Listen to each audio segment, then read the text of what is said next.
G'day everyone, and welcome to the Transport for Sydney Vlogs channel. I am currently at Central Station, and this is going to be another update video of all the construction work that is happening here at Central as of July 2022. This Central update video will be different to my previous ones. Instead of providing commentary while I was out filming the clips, I have decided to take more screenshots this time around and provide voiceovers where I explain more about what is changing. So without further ado, I will get started. I normally start with the feature roof and make my way around to the suburban side of Central Station. However, since the feature roof was completed before the end of last year, I won't be covering this from now on, as this was something I already covered in previous Central update videos. But for those of you who are yet to have seen what the feature roof at Central looks like, here is a view of it looking towards the intercity platforms. So the first part of the upgrade that I will be covering in this video is the new platforms 13 and 14, which are currently in the process of being built above the new Sydney Metro Underground platforms. To provide you all with some background, the original platforms 13, 14 and 15 were closed in late 2018 to make way for the Sydney Metro construction box.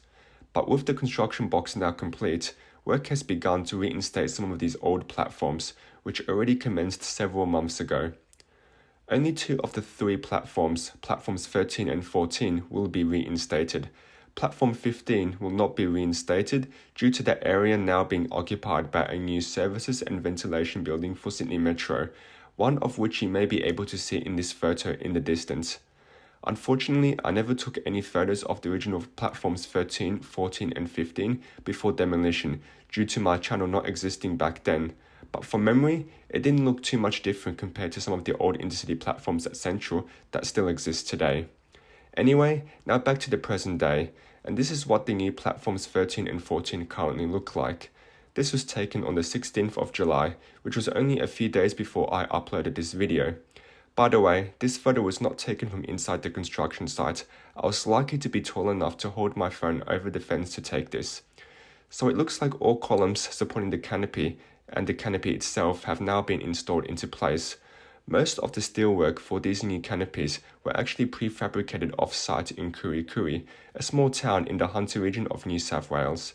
They were then delivered in batches and have been installed into place over the past several months. If you look closely, there still appears to be some gaps in the new canopy on platform 14, but I'm sure that will be filled in the coming weeks. Here is another view of the new intercity platforms. This was taken on the same day from inside the new elevator which opened late last year. Some sections of the track bed have already been paved with concrete, at least up to where the barriers are. I am not too sure what is happening behind the Sydney Metro fencing in the background. Maybe work is happening to complete the track bed there as well. But once the track bed is complete, we then might start seeing ballast being laid, and then eventually new tracks, overhead wiring and gantries will also be installed, but by the looks of things right now, this is still probably at least a month away. So some statistics about these new platforms and canopies. The canopies combined cover a total area of around 3,400 square meters. Construction also resulted in 400 tons of concrete being removed, with 288 glass floor panels being fastened along with 48 supporting steel frames. These new platforms will also feature new escalators and lifts, which will connect with the new North South Concourse, which is where I'll be turning my attention to now. So this is what the new North South Concourse area looks like. This was also taken on the 16th of July. Again, I was not in the construction site. I was just able to hold my iPhone camera high enough to reach over the fence and take this photo. So the new North South Concourse area is below and roughly in line with where the island platforms of 12 and 13 are. This new concourse area acts as an underground pedestrian passageway which will connect the main North Concourse with Central Walk. I believe this passageway will also be where the new escalators and lifts from platforms 12, 13 and 14 connect to, as well as the new escalators and lifts from the Sydney Metro platforms. Now looking at a zoomed in image, it looks like the fit-out for this new area has already commenced, although there are still many gaps along the ceiling and walls which are yet to be covered. If you look closely in the background, you should be able to see a lift shaft and a pair of escalators too. I reckon these are the ones which will connect with platforms 12 and 13. I can't seem to point out anything else of much interest from this image that is worth talking about right now. I think all the equipment that is around gives us a sense of how much work there is still left to do before this area can open. As for what's to come here, tiling is expected to continue through to September at least, with more lifts, escalators and finishes also expected to be installed over this time. I am now standing on platform 16, and from here you can also get a decent view of the new platforms 13 and 14, since the walls between platform 16 and the Sydney Metro construction box was removed some months ago when the box structure was completed. As mentioned earlier, there are still some gaps on the new canopy to be filled in, but I am sure this will happen soon. In front here is the lift shaft for platform 14. This will connect with the North South Concourse, which I covered in the previous part. And now here is another pan-in view of the new platform 14 canopy, this time from right to left. There were quite a fair few construction workers on site during this time, as further excavation and drainage installation works on the new intercity platforms were planned for this weekend.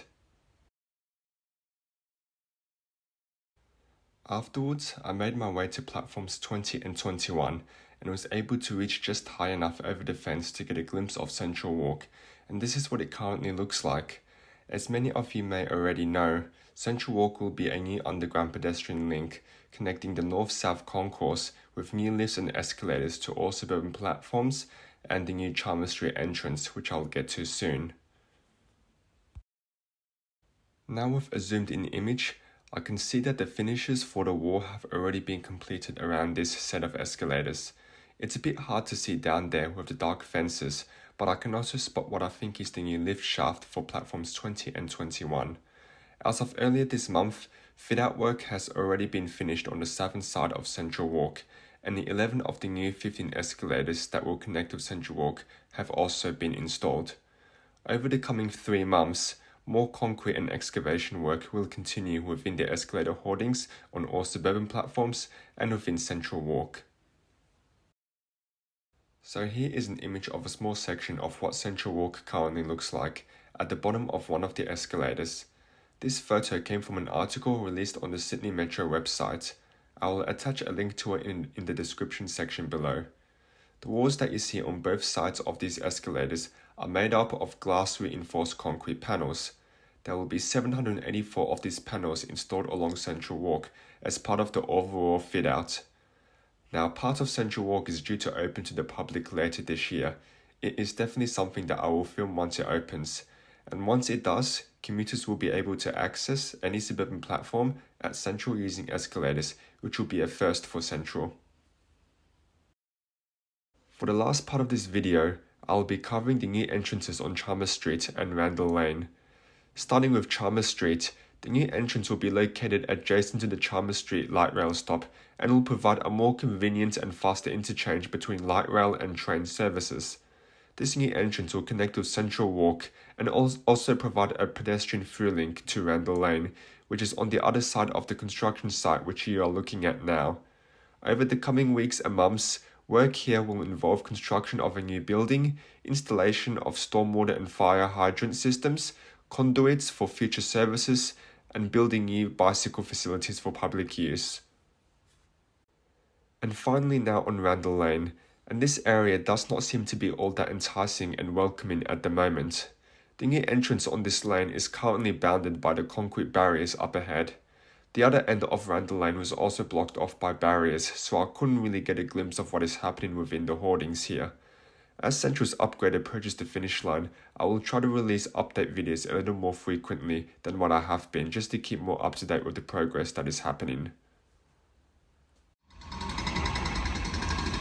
Alrighty everyone, that's the current status of Central's upgrade as of July 2022. That's about all I have for this video, so I'm going to wrap this one up now. Thanks for watching, please subscribe to the channel, like and favorite this video, and I will see you next time.